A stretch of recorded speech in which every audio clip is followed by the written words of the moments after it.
Film के start में हम एक लड़की गडीस को देखते हैं जिससे मिलने के लिए उसकी दोस्त देवी आती है और पूछती है कि तुम अब हम लोगों से क्यों नहीं मिलती, हमें तो एक साथ रहना था। जिस पर गडीस कहती है कि तुम लोग मुझ पर भरोसा नहीं करते कि वो मुझ पर अटैक करता है। देवी उससे कहती है कि उसको मरे हुए काफी अरसा हो चुका है और हम लोग उससे आजाद हो चुके हैं, मगर गडीस उसको अपने जिस्म पर बने जख्मों के निशान दिखाते हुए कहती है कि ये सब उसने किया है, मैं अभी भी उसको फील करती हूँ, वो मुझे मारता है। देवी कहती है कि ये कैसे हो सकता है, वो तो मर चुका है। जिस पर गडीस एक तरफ इशारा करते हुए कहती है कि वो अभी भी यहीं पर है और तुम्हें देखकर मुस्कुरा रहा है। देवी को गडीस की मेंटल कंडीशन ठीक नहीं लगती, इसलिए वो उस रात उसके पास रुकने का फैसला करती है। आधी रात को देवी को अपने एक और फ्रेंड बडी की कॉल आती है और वो बात करने के लिए रूम से बाहर चली जाती है। देवी उसे गडीस की बातें और कंडीशन के बारे में बताती है। तभी अचानक से उसे एक खिड़की खुली हुई नजर आती है और वो कॉल बंद करके उस तरफ देखने जाती है और फिर खिड़की को बंद करके वो हॉल में जाती है, जहाँ टेबल पर उसे कुछ न्यूज़पेपर कटिंग्स मिलती हैं जिसमें लिस्माना के फैमिली इंसिडेंट और उसकी मिस्टीरियस डेथ के बारे में लिखा हुआ था। तभी अचानक से वो खिड़की दोबारा खुल जाती है और वहाँ हमें कोई स्पिरिट नजर आती है। देवी भी उस तरफ पीछे देखकर बुरी तरह डर जाती है। अगली सुबह गडीस उठकर देवी को बुलाते हुए रूम से बाहर आती है तो उसे एक जगह ब्लड टपकता हुआ नजर आता है और जब वो ऊपर देखती है तो वहाँ देवी की बॉडी एक डिमोनिक सिंबल के अंदर लटकी होती है जो कि तभी नीचे गिरती है। ये देखकर गडीस बुरी तरह रोने लगती है। अगले सीन में हम आफी और नारा को देखते हैं। इतना टाइम गुजरने के बाद भी अभी तक आफी को पैरानॉर्मल फिगर्स हॉन्ट करती थी और वो एंटी डिप्रेशन मेडिसिन भी खाती थी। नारा भी अपनी फैमिली को मिस करते हुए काफी उदास रहती थी, लेकिन आफी उसका काफी ख्याल रखती थी। रात को सोते हुए आफी को विस्परिंग सुनाई देती है और हम उसके पीछे उसी प्रीस्टेस की स्पिरिट देखते हैं जो आफी को हॉन्ट कर रही थी। वो काफी मुश्किल से अपने डर को कंट्रोल करती है। उसके बाद हम देखते हैं कि बिल्डिंग के बाहर से कुछ लोग उनके फ्लैट पर नजर रखे हुए हैं और अगली सुबह जब आफी की आंख खुलती है तो वो लोग उसके घर में घुस चुके थे। आफी उनसे लड़ने की कोशिश करती है मगर वो उसे और नारा को किडनैप करके अपने साथ शहर से दूर एक पुराने ऑर्फनेज में ले जाते हैं जो काफी सालों से बंद पड़ा था। वहाँ पर हम गडीस को भी देखते हैं। ये सब उसके फ्रेंड्स थे और अपने किसी मकसद के लिए उन दोनों को किडनैप करके यहाँ लाए थे। आफी को होश आता है तो अपने सामने एक लड़के को बैठा देखकर नारा का पूछती है और बोलती है कि तुम लोग हमें यहाँ क्यों लाए हो, लेकिन वो उसे सही से जवाब नहीं देता क्योंकि अपने घर पर आफी ने उसे डंडा मारा था। तभी रूम में एक लड़की जेनर आती है जो अपना और अपने साथी लियो और बडी का इंट्रोडक्शन करवाती है। वो आफी से उन्हें किडनैप करने के लिए अपोलोजाइज भी करती है। आफी उससे भी नारा का पूछती है और कहती है कि तुम लोग हमसे क्या चाहते हो। बडी कहता है कि नारा सेफ है और हमारे दूसरे साथियों के साथ है। उसके बाद जेनर आफी को बताती है कि ये बिल्डिंग एक ऑर्फनेज हुआ करता था जिसे दो बे औलाद मियाँ बीवी चलाते थे। वो उसे कुछ फोटोज और डॉक्यूमेंट्स दिखाते हुए कहती है कि कभी यहाँ पर बहुत से ऑर्फन बच्चे रहते थे, फिर इस ऑर्फनेज के ओनर की वाइफ के मरने के बाद सब चेंज हो गया। उस टाइम पर यहाँ 7 बच्चे थे जिन्हें अडॉप्ट नहीं किया गया था और कुछ साल बाद वो सब थोड़े बड़े हो गए, लेकिन तब उन्हें रियलाइज हुआ कि यहाँ का ओनर सही नहीं है। वो उन्हें टॉर्चर करता था और बहुत मारता था। जो बच्चा उसकी बात नहीं मानता था उसे वो आदमी अंधेरे कमरे में बगैर खाना दिए काफी दिनों तक बंद रखता था। आफी को उन डॉक्यूमेंट से पता चलता है कि वो 7 बच्चे यही लोग थे जिन्होंने उसे किडनैप किया था। इन्होंने बचपन में उस ओनर को जिंदा जलाकर मार डाला था और उसका नाम अयूब था। पुलिस ने इस ऑर्फनेज को बंद कर दिया, जिसके बाद ये सब लोग डिफरेंट ऑर्फनेजेस में चले गए थे, लेकिन फिर भी एक दूसरे के साथ कॉन्टेक्ट में थे। आफी की सारी बात जानने के बाद बडी उसे खोलता है जिस पर वो उसे थप्पड़ मार देती है तो जेनर उसे उसके कपड़े देती है और वो लोग रूम से बाहर चले जाते हैं। आफी चेंज करके बाहर निकलती है तो उसे स्टेयर्स के पास एक जली हुई टॉय डॉल नजर आती है और फिर वो ऊपर एटिक में पहुंच जाती है। यहाँ हम अयूब के घोस्ट को देखते हैं जो आफी का नाम पुकारता है और फिर वो उसे स्टेयर से ऊपर की तरफ नजर आता है। आफी डरकर गिर जाती है और फिर फौरन से उठकर नीचे भाग जाती है, जहाँ हॉल में वो सब फ्रेंड्स उसका वेट कर रहे थे। वहाँ पर नारा भी थी।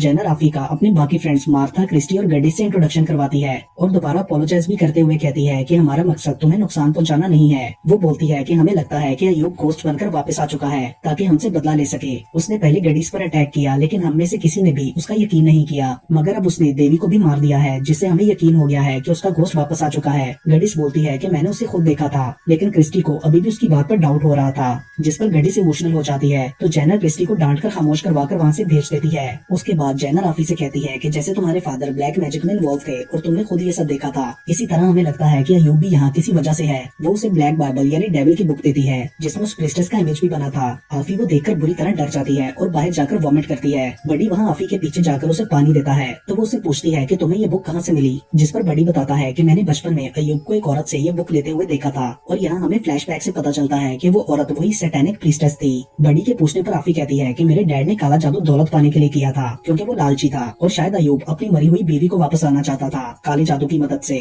बडी बताता है कि देवी की डेथ के बाद मार्था ने इस ब्लैक बाइबल पर रिसर्च की है और उसे यकीन हो गया है कि अयूब को मारने की वजह से हम लोग एक कर्स में फंस चुके हैं, जिससे एक एक करके हम सब मर जाएंगे। वहाँ पर हमें गॉड का स्कल भी दिखाया जाता है, क्योंकि ब्लैक मैजिक में बकरे का सर यूज हुआ था। उसके बाद वो सब लोग आफी को बिल्डिंग के बेसमेंट के पास ले जाते हैं। जेनर बताती है कि हमें इस जगह से सबसे ज्यादा डर लगता था, ऐसे लगता था जैसे यहाँ नीचे कुछ है जो बाहर आना चाहता है। वो लोग बताते हैं कि अयूब यहाँ पर अक्सर नीचे सेलर में जाता रहता था। उसके बाद वो लोग भी नीचे जाने लगते हैं, मगर क्रिस्टी नहीं चाहती, तो आफी नारा को भी उसके पास छोड़ देती है। नीचे पहुंचकर आफी को अजीब सा फील होने लगता है और मार्था बोलती है कि इस कर्ज को खत्म करने के लिए हमें तुम्हारे ही जैसे किसी इंसान की तलाश थी। फिर वो ब्लैक बाइबल खोलकर आफी को डीमंस पर की गई अपनी रिसर्च के बारे में बताने लगती है। वो कहती है कि एंशिएंट लोगों का मानना है कि डीमंस को पूजने वाले इंसान उन्हें अपनी सॉल्स दे देते हैं और कुछ डीमन सैक्रिफाइसेस भी डिमांड करते हैं। अयूब मोलोक नाम के एक डीमन को पूछता था और वो उसे हम सबका सैक्रिफाइस देने वाला था। डीमंस के वर्शिपर का दिया हुआ कर्ज तब तक खत्म नहीं होता जब तक वो इंसान उसे खुद खत्म करके सर्वाइव न कर जाए जिस पर वो कर्ज दिया गया था, और क्योंकि तुमने ऐसा किया हुआ है इसलिए अब इस कर्ज को भी तुम ही खत्म कर सकती हो। उसके बाद मार्था आफी को एक स्पेल पढ़ने और अपना ब्लड सैक्रिफाइस देने के लिए कहती है। आफी अपनी फिंगर पर कट लगाकर ब्लड उस बुक पर लगा देती है, जिसके बाद अचानक से उसकी हालत खराब होने लगती है और फिर उसे पास्ट का विजन आता है जब उन 7 बच्चों ने अयूब को सेलर में बंद कर जिंदा जला दिया था। मरने से पहले अयूब ने उन्हें कर्ज दिया था कि मास्टर तुम लोगों को नहीं छोड़ेगा। उसके बाद आफी बेहोश हो जाती है। तभी अचानक से वहाँ ठंड और ज्यादा बढ़ जाती है और वो लोग बुरी तरह डर जाते हैं। उधर क्रिस्टी को वॉकी टॉकी में अजीब सा शोर सुनाई देता है और वो लोगों से कांटेक्ट करने की कोशिश करती है। जब लियो आगे से क्रिस्टी को हेलो कहता है तो एक डेमोनिक हंसती हुई आवाज आती है कि क्रिस्टी अब मेरी है। लियो डरकर वॉकी टॉकी फेंक देता है तो उसमें से हंसने की आवाज आने लगती है। आफी होश में आकर बुरी तरह कांपे जा रही थी। अचानक से सेलर का दरवाजा बंद हो जाता है और चीजें खुद ही उठकर गिरते हुए टूटने लगती हैं। वो सब बहुत ज्यादा डर चुके थे। तभी अचानक से एक सॉ ब्लेड पूरे कमरे में घूमते हुए उनके पीछे लग जाता है और फिर एक कोने में जाकर अटक जाता है। उसके बाद अयूब का घोस्ट चैनल को गले से पकड़ लेता है, जिससे उसे बहुत तकलीफ होती है। आफी के अलावा उस घोस्ट को कोई देख नहीं पा रहा था। आफी और बर्डी जेनर को छुड़वाने की कोशिश करते हैं, मगर घोस्ट उन दोनों को भी डरा देता है और फिर वो जेनर का सर जोर जोर से जमीन पर पटकते हुए उसे मार देता है। बाकी सब चाह कर भी उसके लिए कुछ नहीं कर पाते।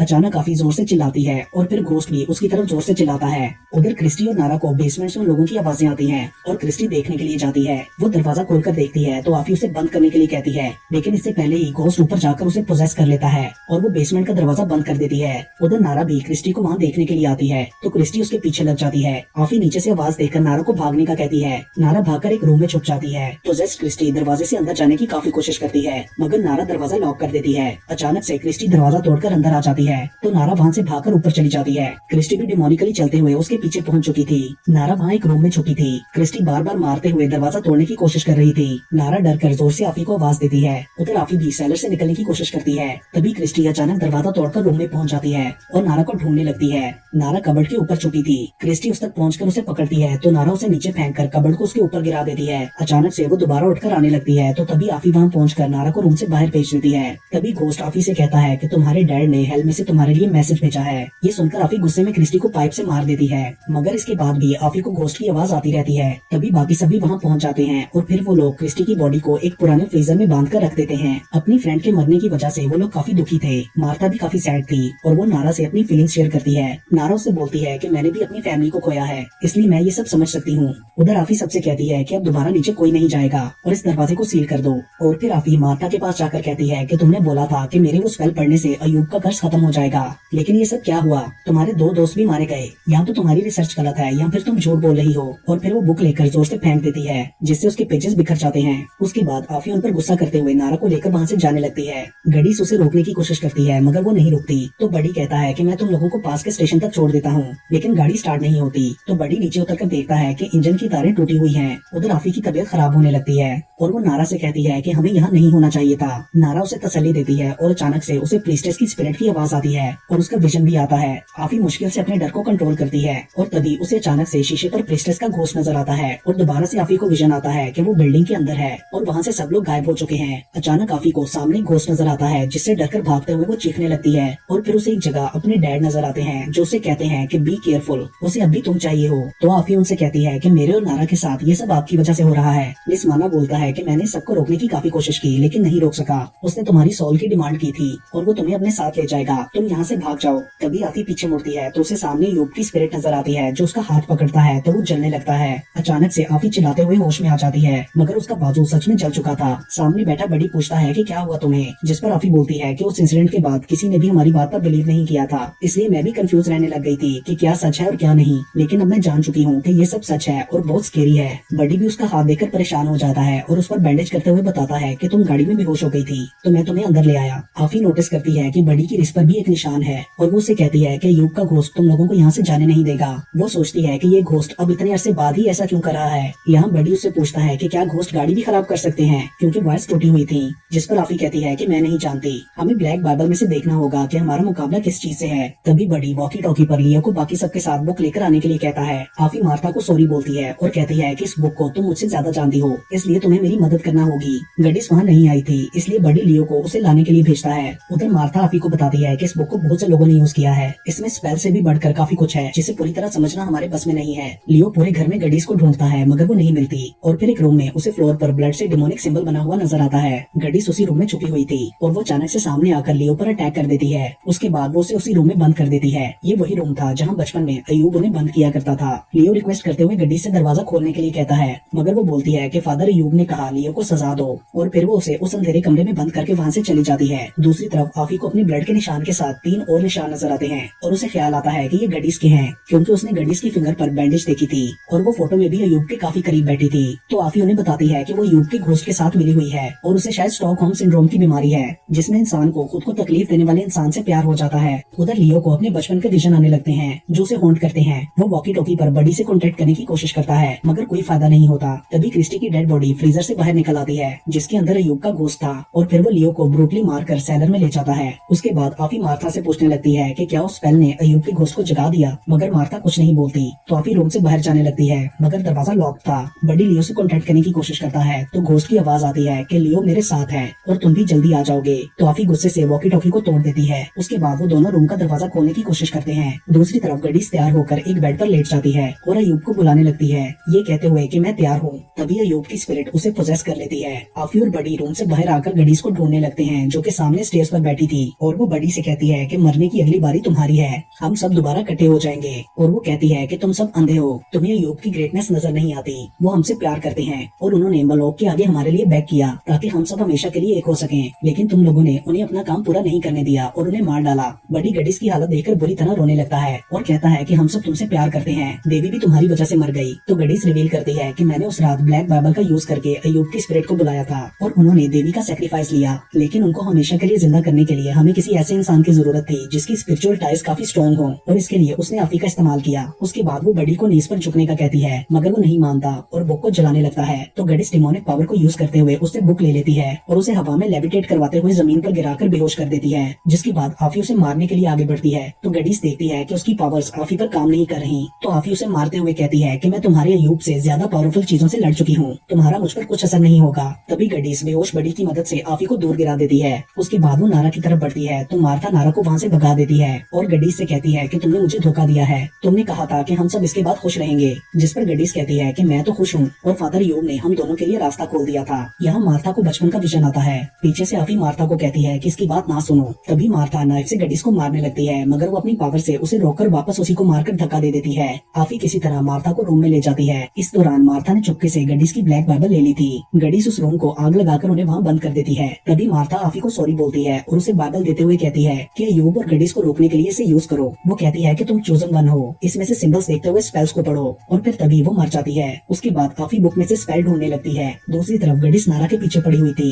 जो कि उसे छुप रही थी। आफी को एक स्पेल मिलता है तो वो अपना ब्लड वहाँ लगाकर स्पेल पढ़ती है जिससे उसके हाथ में पावर आ जाती है कि वो चीजों को अपनी जगह से हिला सके और फिर आफी उस पावर की मदद से रूम का दरवाजा तोड़ देती है, लेकिन वो देखती है कि उसका हाथ डेविल जैसा हो गया है। उसके बाद वो जाकर बेहोश बडी को उठाती है। आग आहिस्ता आहिस्ता हर तरफ फैलती जा रही थी। आफी बडी से कहती है कि हमें जल्दी यहाँ से निकलना है और फिर वो उसे बाहर छोड़कर वापस नारा को लेने के लिए अंदर जाती है और बडी से कहती है कि तुम गाड़ी ठीक करो। उसके अंदर जाते ही दरवाजा खुद ही बंद हो जाता है और वो फिर से विजन में पहुंच जाती है जहाँ लिस्माना और उसकी स्टेप मॉम की बॉडी स्माइली फेसेस के साथ सामने टीवी देख रहे थे जिसमें नारा हेल्प मांगते हुए नजर आ रही थी। आफी वो टीवी तोड़ देती है और फिर टॉर्च लेकर सेलर के अंदर जाती है जहाँ उसे डिमोनिक आवाज आती है कि तुम अब मेरी दुनिया में हो। उसके बाद आफी स्टेयर से ऊपर के फ्लोर पर पहुंच जाती है तो वहाँ उसे एक रूम में लियो मिलता है जिसका चेहरा काफी बिगड़ा हुआ था। वो आफी को मदद के लिए बुलाता है मगर वो उससे डरकर बाहर भाग जाती है। फिर उसे एक रूम में क्रिस्टी और जेनर के बचपन का विजन आता है। वो उनसे नारा कब पूछती है तो दोनों डिफरेंट साइड पर इशारा करती हैं। तभी आफी को नारा की आवाज आने लगती है और वो दोनों उसे हॉन्ट करने लगती है। आफी उन्हें अंदर बंद कर बाहर चली जाती है। उसके बाद वो एटिक में जाती है तो वहाँ उसे नारा नारा मिलती है जो कि बहुत डरी हुई थी। वो दोनों वहाँ से भागने लगती हैं तो अयूब का घोस्ट उनके पीछे लग जाता है। आफी नारा को बाहर भेज देती है